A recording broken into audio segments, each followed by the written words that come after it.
the director of the Desert Laboratory here on Tumamoc Hill, and welcome to our author series that we're running in partnership with the University of Arizona Press and the Southwest Center. So, to get started, I am thrilled to introduce my friend, Dr. Michelle Téllez, an associate professor of Mexican American Studies who writes about transnational community formations, Chicana feminism, and gendered migration. She co-edited the Chicana Motherwork anthology, Porque Sin Madres No Hay Revolución, and she's here to talk about her newer book, and she will start with a few of her preferred lines. Okay. So let's welcome Michelle.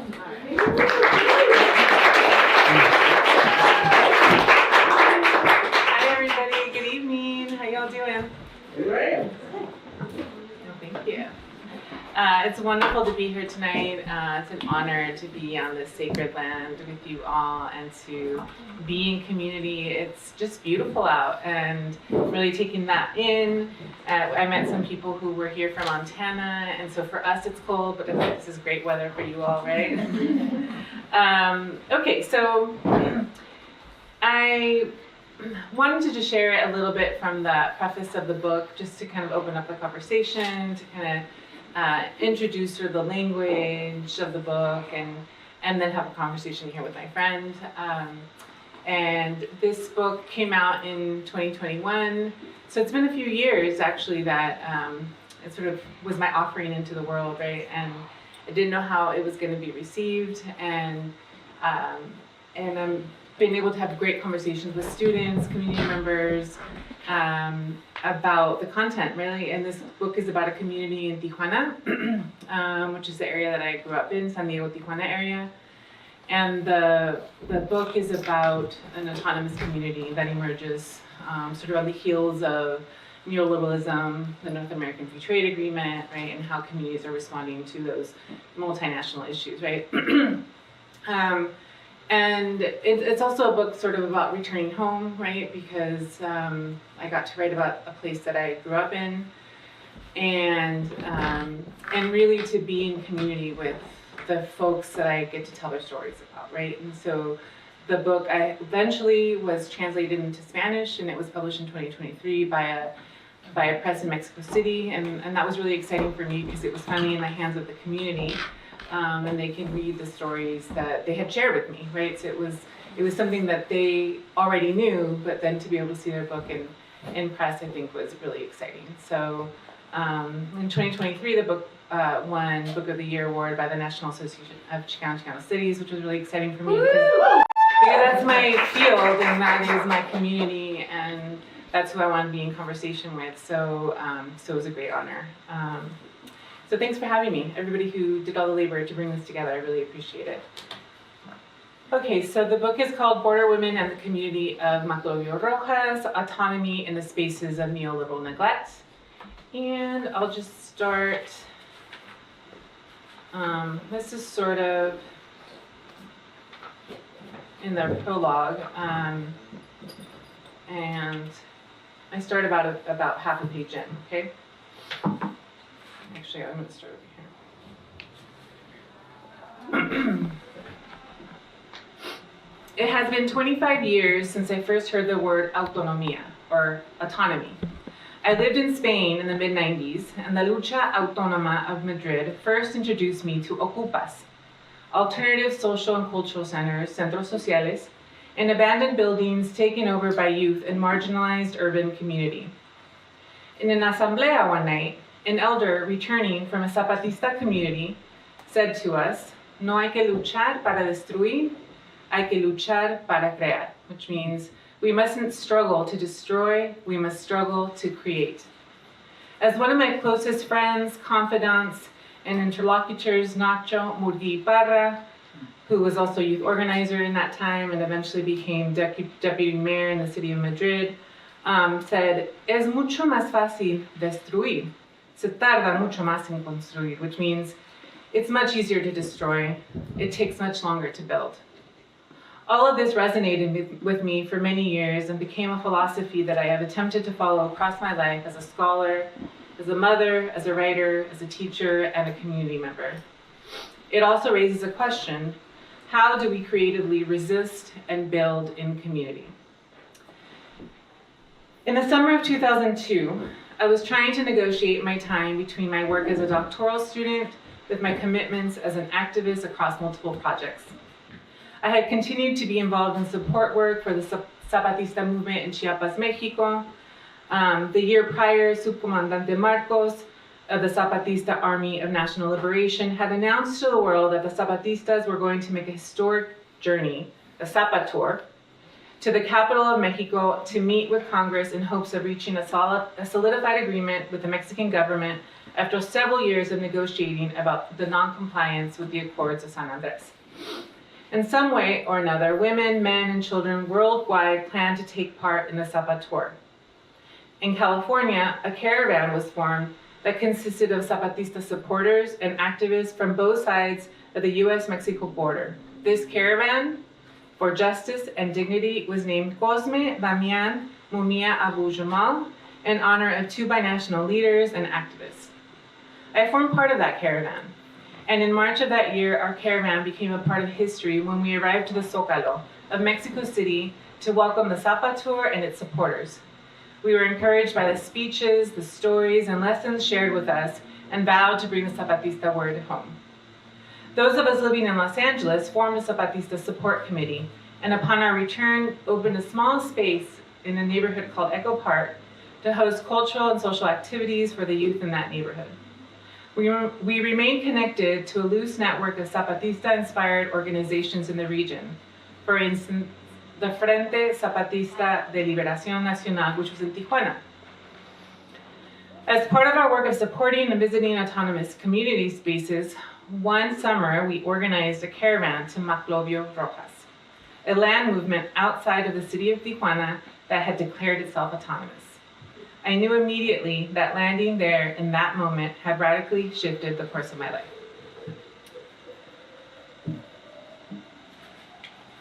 So then I talk a little bit about arriving to the community, what I saw, what I experienced, and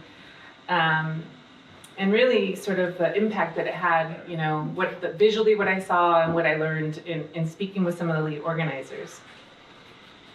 And so I'll sort of conclude my reading with the end of the prologue, which is when I say, home, land, and community become synonymous, you know, in this community, and these concepts gain real-world meaning through struggle and collective resistance. Maclovio Rojas is autonomous because la necesidad, or the need, drove them to create for themselves what the state would not. In so doing, the Maclovianas have aligned themselves with other autonomous projects globally, especially the Zapatista movement. I always imagined that I would return to reside in the borderlands of Tijuana, San Diego. I envisioned implementing programs at the Casa de la Mujer as I continued to build cross-border networks and spaces of transnational solidarity. When I finished my initial fieldwork in 2004, I received a dissertation fellowship that required me to be in residence at the University of California, Santa Barbara. Days before I was set to move, I received an early morning wake-up call from Hortensia Hernandez, who was the leader of the community in Maclovio Rojas. She had been in hiding because of some attacks on the community, and when I got the call, she was still in hiding. I wasn't able to get a hold of her often because of the burner phones that she would go through, right? I had already said my goodbyes to the residents of Maclovio Rojas, and word had gotten back to her that after months of working and learning together, I would no longer be in the community day in and day out. When I picked up the phone, the first thing she said was, "Es verdad que te vas? Is it true that you're leaving?" I remember the sting of those words because I didn't want to leave. Certain I would be back by the following year, I promised I would return. But I could not predict the future and didn't know that 15 years later, I still would not be back permanently. I hope this book both honors those dreams we shared and built together in that moment, and that it also offers a story of radical hope and possibility. While the world and the border has continued to shift since my last visit in the summer of 2016, the community of Maclovio Rojas shows us how the project of autonomy challenges power over and instead creates power with, in community and through social relations. Their stories give us insight into how we might be able to create the world we want now. Certainly, this is a grounding vision for us to hold on to during these times of immeasurable grief and uncertainty as we navigate a global pandemic. However, this moment in history has also reminded us of how connected we truly are. Thank you.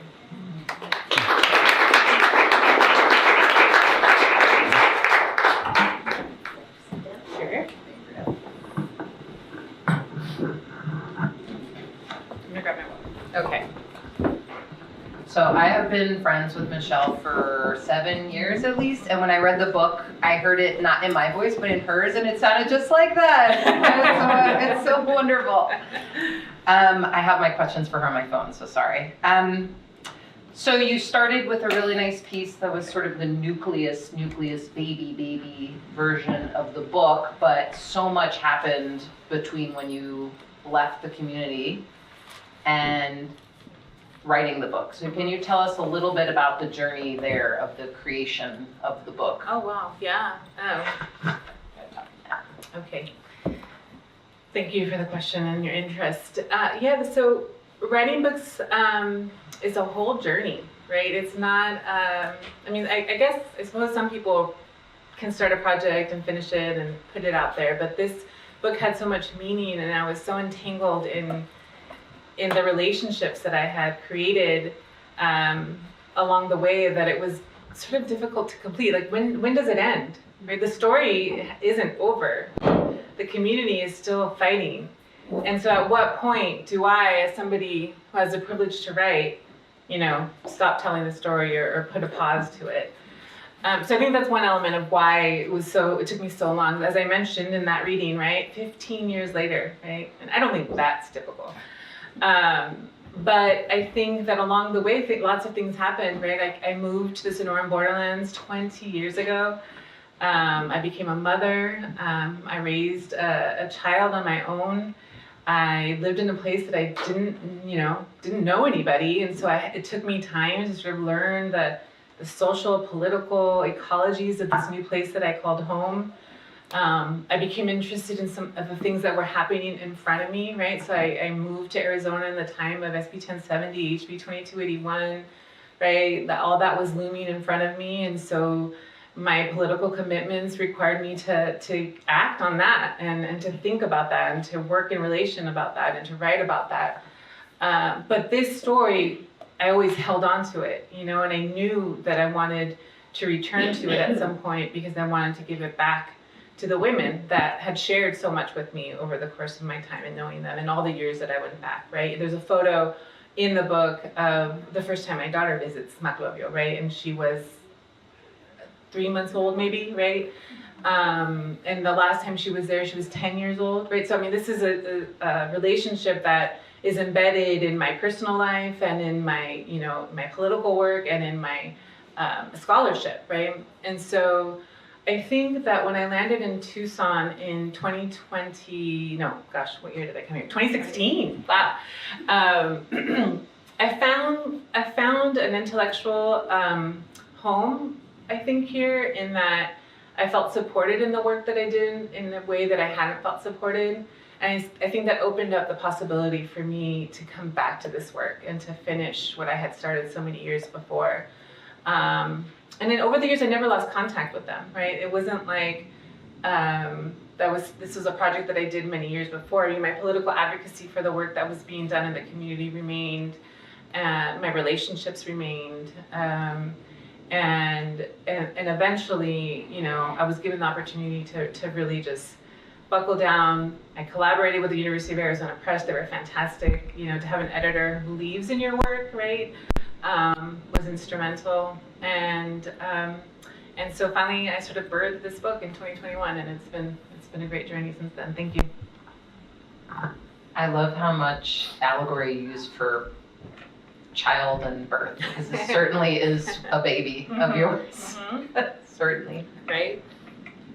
Okay, the book highlights stories from the women themselves, but through your feminist, ethnographic, transnational lens. Can you describe what that actually means and why this is such a crucial aspect of how you tell the story and what the story is about? Sure. Well, I think it's important to to look at Maclovio as not just a place or a location. It's embedded in longer histories, colonial histories, economic histories that shape the lives of the people who live there. And so when I say transnational, that's what I mean, right? We really have to think about this one location as being embedded across, multiple stories and histories and economic policies. The feminist lens, I think, helps me to analyze what's happening in the community, right? And along the way, you learn things too. I mean, when I arrived, I didn't read it, but in that prologue, there's a story of how I arrived, and I was just like, this exists, like utopia exists.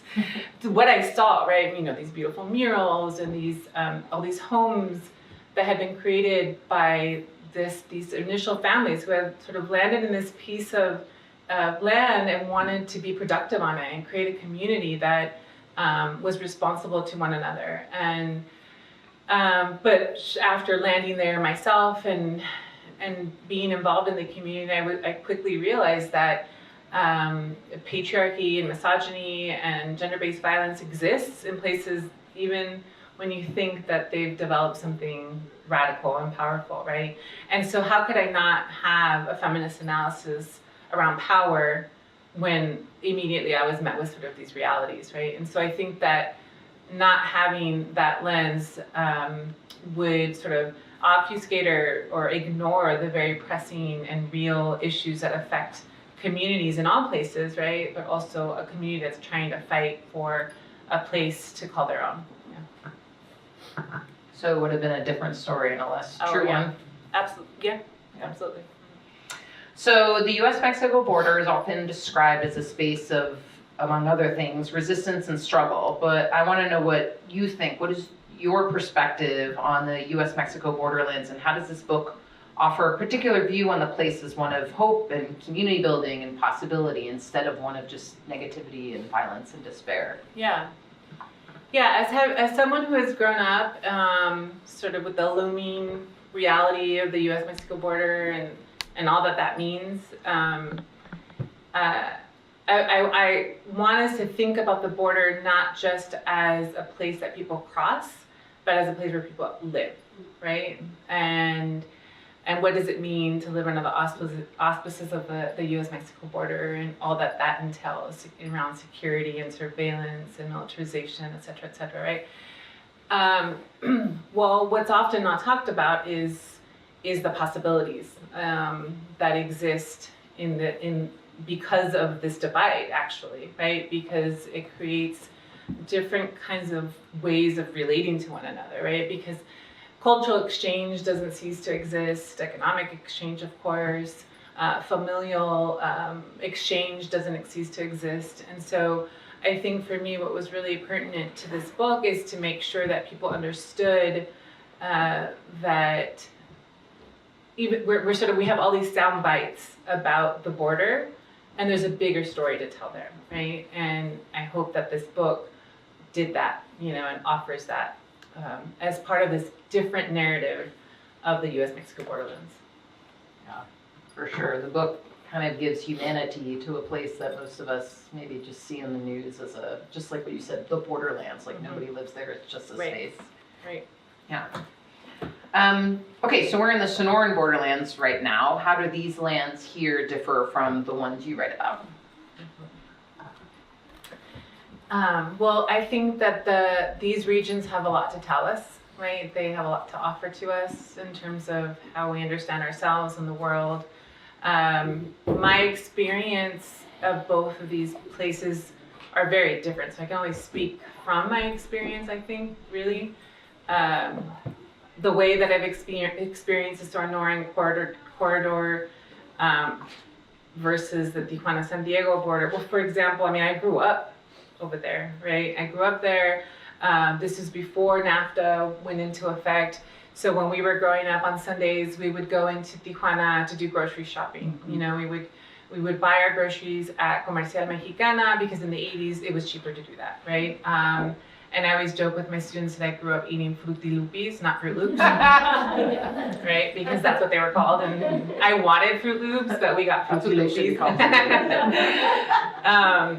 But it also meant after going grocery shopping, we would stop and see family in Tijuana that didn't come across. And that was my youth. And then as a young adult, the music, I would go across into Tijuana to see all the bands that I love to see and hang out. And my social networks were there. And it meant grabbing a taco in Tijuana because I wanted a taco in Tijuana. It meant crossing the border and grabbing a quick dinner and being able to come back. When I was an elementary school teacher in Chula Vista, which is, a southern town in San Diego County, it meant I lived in Tijuana for a while and commuted to Chula Vista because it was cheaper to live in Tijuana and there wasn't these intense border waits, right? Again, this is not before 9/11 as well. No, actually, no, it was before 9/11. And so, right? And so I could leave my house in Tijuana and be at work in 20 minutes, right? I mean, that's just unheard of now. Right, so there's this, when I think of myself as a transfronteriza, I mean, that experience really shapes how I lived because I literally was a cross-border person, right? I crossed the border often, and arriving here, I mean, first when I arrived up in Phoenix in 2005, I mean, it was like the border was far, right? Mm-hmm. And so I didn't have that same cross-border experience. But the border loomed in our everyday conversations because of what was happening politically in the state, right? So it wasn't necessarily far, but it wasn't an experience that in my everyday life, if that makes sense. And I think moving to Tucson has shifted that a bit, right? Obviously, their proximity is different, but I don't think I have that same kind of cross-border life that I had then. Okay, so I say all that just to kind of share like how my experience of the borders have been different in both locations. So I think obviously, Tijuana is the largest border city in Mexico. So very different from the border towns, in the Sonoran corridor. So just merely size, right? So that means infrastructure is different. How you negotiate the border is different. What that looks like. The landscape is different. In Tijuana, in Playas de Tijuana, you have engineers who believe they can put a border through the ocean. Mm-hmm. And that always fails after 20 years and billions of dollars, right? I mean, so, but then you have technologies, causing harm to the local landscapes here as well. So the landscape would be different.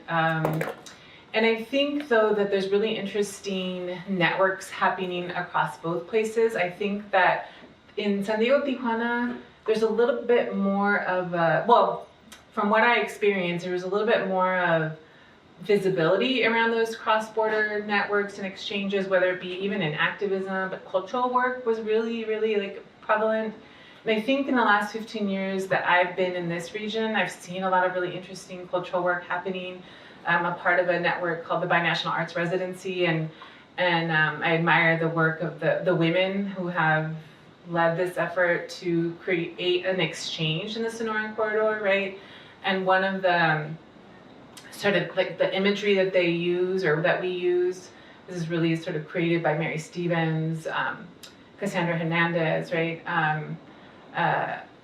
Is to think about the region here as a constellation, right? And there's this image, if you look on the website, that looks at, like Phoenix, Tucson, Douglas, Nogales, Hermosillo, and they're mapped out on this globe, and you see the stars, so the locations are seen as stars, and the border is erased, right? And so to think about the region as a constellation of exchange as opposed to, just that dynamic border. Anyways, my point is that I feel like a lot of the work is happening more at the grassroots level, if I can say that, the community level of exchange, and intellectual exchange, of course, as well.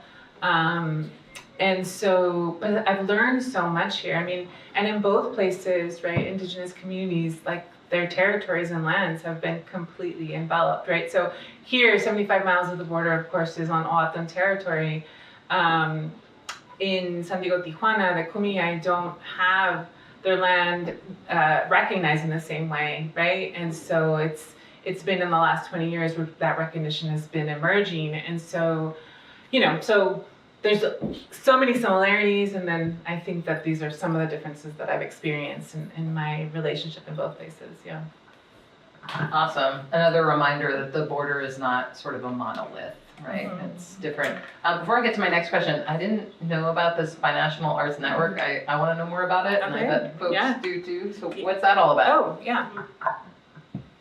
You do so much. Well, the Binational Arts Residency started with a collective of women, cultural workers, and what we've done since 2015 is try to bring an artist to the region to work in our communities and around, to help us think through around issues of social justice, race, community. We've had different artists come and do workshops in Phoenix, Cells, Tucson, Douglas. We've had events that happen on the border, right? So one of the dancers that came in, Ana Maria Alvarez, who is from Contratiempo, that's probably my phone. Is it? I have no idea. Who's from Contratiempo? She did a beautiful dance exchange across the border in Douglas with the Border Art Corridor that's in Douglas and Agua Prieta region, right? What's another project? Oh, in Douglas, we also invited Ana Maria Fernandez, who did an installation in the San Diego Tijuana region called Erasing the Border, and what she did there, wish I had a visual. If you go on my website, that page that you land on is her installation, and essentially what she did was she painted the border wall on the Playas de Tijuana side, on the Mexican side, just the right shade where if you looked at it, it erases the border in that place, right? Because it kind of connects with the ocean. And so we redid that here in Douglas. And so this time she matched the shade of the wall to the sky, right? And so if you look just in the right moment, right, it also erases the border. So, and it's the notion of, what would it mean to erase the U.S.-Mexico border, and what does that look like? So anyway, so we have a website, and we're working with an artist this next year who's local, in fact. Fun, she does the Chinese Chorizo Festival in the fall, and fascinating work that she's doing on recreating, culture through food and memory, right? And so we're going to be bringing her into Mexicali, which has a historic Chinese population here in Tucson and possibly Douglas, and that'll be next. What month are we in right now? We're in spring. It'll be fall. Yeah. February. Someone's done. Yeah. So yeah, binationalartsresidency.com, and there's a lot more information down on that. Awesome. Chinese chorizo is definitely an art. Oh yeah, absolutely. Okay. The book highlights the role Mexican women play in inserting resistance and supporting community independence at the U.S.-Mexico border and elsewhere. So, kind of where do we go from here to ensure that modern women in the region are able to continue advocating for themselves and their communities, as well as develop space for more autonomous communities? How do we make an autonomous community? You and me. We can live together. Esteban can come in. I mean, it's not up to me to ensure anything. I think what the book tells us is that we can, what is possible, right? When folks come together to imagine another world, right? And I don't know. I mean, I don't know that there's anything we can do, but to know your neighbors. In 1996, when the Zapatistas had a civil call out to the world because they were receiving a lot of support internationally, and folks were coming to Chiapas, and we want to support the Zapatistas, and we want to do this. And they were like, okay, people, go back to your own neighborhoods. Go build these spaces there, and work in community there, and figure out what your community needs, and do that there, right? And so I think that Maclovio Rojas is one example of that. And there's also a lot of community centers that are examples of that, right? And so I think essentially it means knowing, the needs of the place, the needs of the community in which you find yourself, and that includes all our relations, right? So the land, the community, the animals, the people, the children, the elders, etc. Possibility exists. Yeah, I love it. hope so. I'd like to open it up now to the audience for a bunch of questions. I will bring the mic to you so you can ask a question, then I will ferry it back to Michelle so everyone can hear. Does anyone have any questions for our author? What's yours? Don't be shy.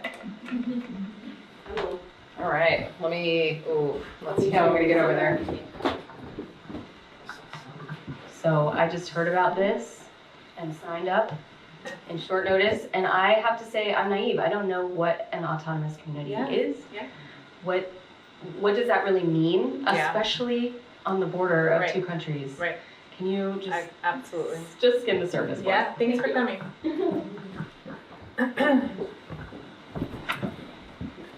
So what I learned is that there's a lot of definitions of autonomy. One of the things that happened when I arrived to Maclovio Rojas is that I had an idea of what autonomy meant from what I had learned. For those of you that don't know, I've been referencing the Zapatistas, making a lot of assumptions there, but the Zapatistas was a movement that emerges in 1994, right? So at the same time that the North American Free Trade Agreement emerges, the Zapatistas, the indigenous communities in Chiapas, Mexico, rebelled against the state, saying there will not continue to be a Mexico and a world without us, right? And we have to recognize our autonomy as indigenous peoples connected to this land and to this territory. So that sparked a lot of internal conversations within the Mexican state, international conversations, as I mentioned, and it inspired people to do work in their own communities.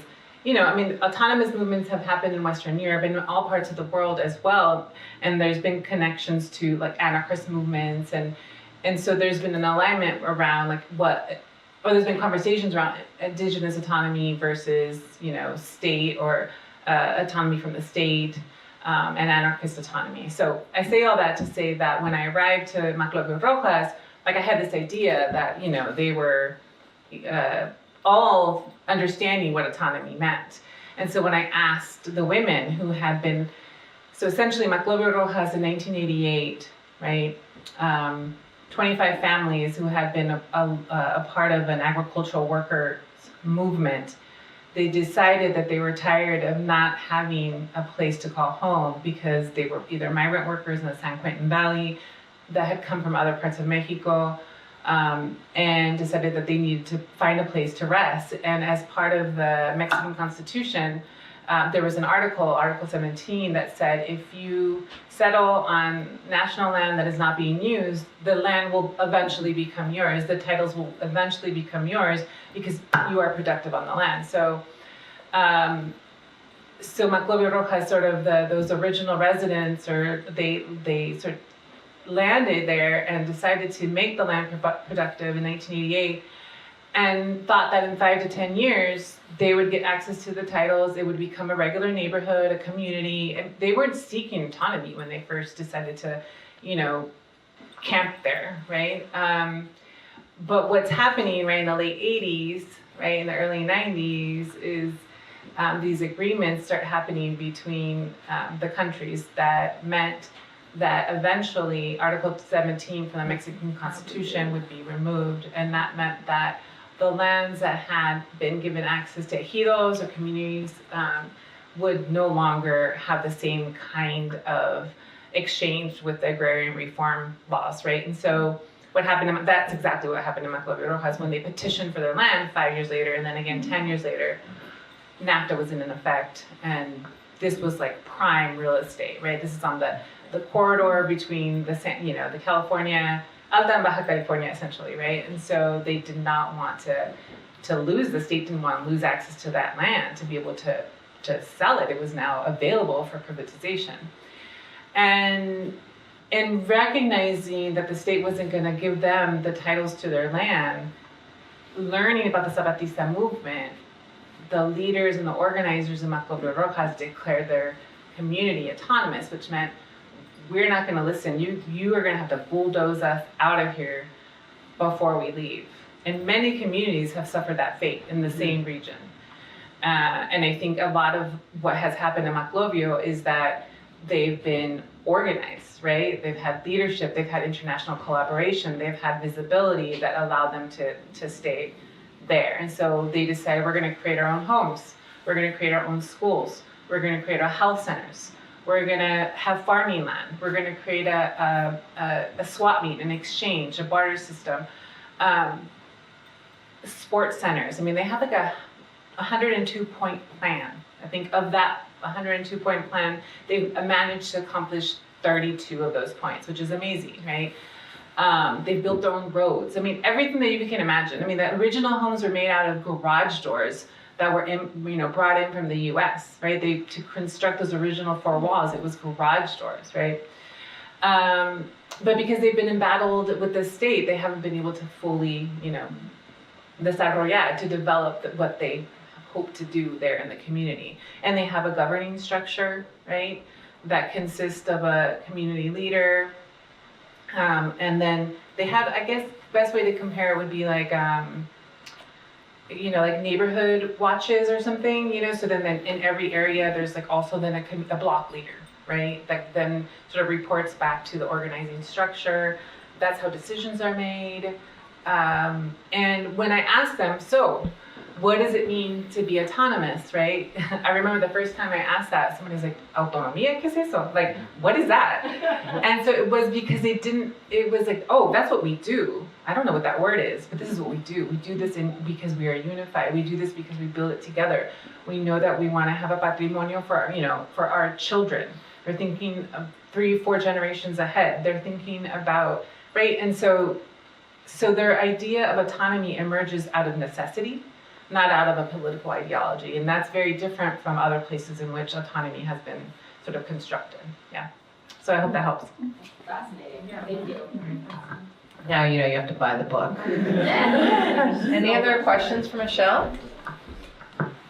Thank you for your work. I was in La Condon, La Sultana, 1995. Oh, wow. In Chiapas, and so I understand your passion for the work. Can you tell me a little bit about, with your work in Maclovio and of course Autonomía, and now the Mexican government has amended the Constitution to include indigenous peoples as well as Afro-Mexicanos. How will that impact la comunidad de Maclovio? Well, that's a great question. So it's interesting because when I first started learning about Maclovio Rojas, a lot of the sort of popular presses that would write or that would publish pieces about Maclovio erroneously would call the community indigenous because they argue that many of the community members were Mixtecos from Oaxaca, which the community itself, Maclovio Rojas, is named after the man Maclovio Rojas, who was from Oaxaca, Mixteco, who had come to San Quintin Valley to pick tomatoes and had started organizing with the agricultural union that I mentioned earlier. Because he was organizing workers, the growers had beef with him and they had him killed. And so these initial families who were also part of the union wanted to honor the man Maclovio Rojas and named their community after him. I say that because I think that initially people were thinking that the community was majority, Mixteco from Oaxaca. And when I did a survey and looked at all the land, the parcels and the titles of the families, and there's like 2,000 families there now, they were from all over Mexico, and so what's interesting is that they use the notion of like autonomía, what I call community citizenship in the book, to lay claim to their community. Somos Maclovianas, right? So they're like, I am a Macloviana, but I have a right to this because I am Mexican. So in some ways, they're sort of like, I'm autonomous, but I'm also Mexican, and I'm going to utilize the state to get what I need, right? And so it's like a really interesting political interplay and strategy, right? So all that to say, to give context to the community, I don't know that the shifts, like the recognition in the census of Afro-Mexicanos, and so the return to land for indigenous communities affects Maclovio Rojas and Maclovianos in the same way, because of what I just described. But it's a great question. Thank you. We got one more? So did it get incorporated as an ejido? No. No. So it has no status because when Article 17 was abrogated, it canceled out all the possibilities of maintaining an ejido as a communal piece of property. Right. Exactly. Yeah. So no, So there's they still have no protection. So they still have not been given the titles to their land, and we're talking 35 years later. However, there's been, the state has given in some way. So for example, back when I first started going to Maclovio Rojas, the electricity, what they were tapping in from a generator from the surrounding maquiladoras, right? And so, I have pictures of these crisscrosses, right, of wires so that they could tap into. So the state would give the maquilas energy, right, or electricity, but not the community. Water, right? They would tap into the aqueducts to bring water into the community. And that was one of the charges leveled against some of the organizers, that they were stealing water, right? But guess what? They now have, the city and the state has now brought in water and electricity, but it's not recognized, right? And so it's this complicated interplay between recognition and autonomy, right? Yeah. Thank you. Okay, can we thank Michelle one more time for putting the time. Thank you all. Muchísimas gracias. Can I ask one more question? Yeah, we can get one more question. Come on down here. How can I say no to you? Hi, Michelle. Thank you for your work. I would love to hear a little bit about motherhood, the mothers there, your daughter. Did you talk all these years about that space with her? What are the lessons? Something about that connection, because I hear it pulling on your heart. Did your daughter and your relationship, seeing those mothers in that community, what kind of lesson exchange as women to women and mothers to mothers did you have? Yeah. Love it. Thank you. So between the time that I first landed in, Maclovio to the book being published, I mentioned I became a mother, a single mom, a lone parent. And so my daughter was with me from all of my field research, from that point on.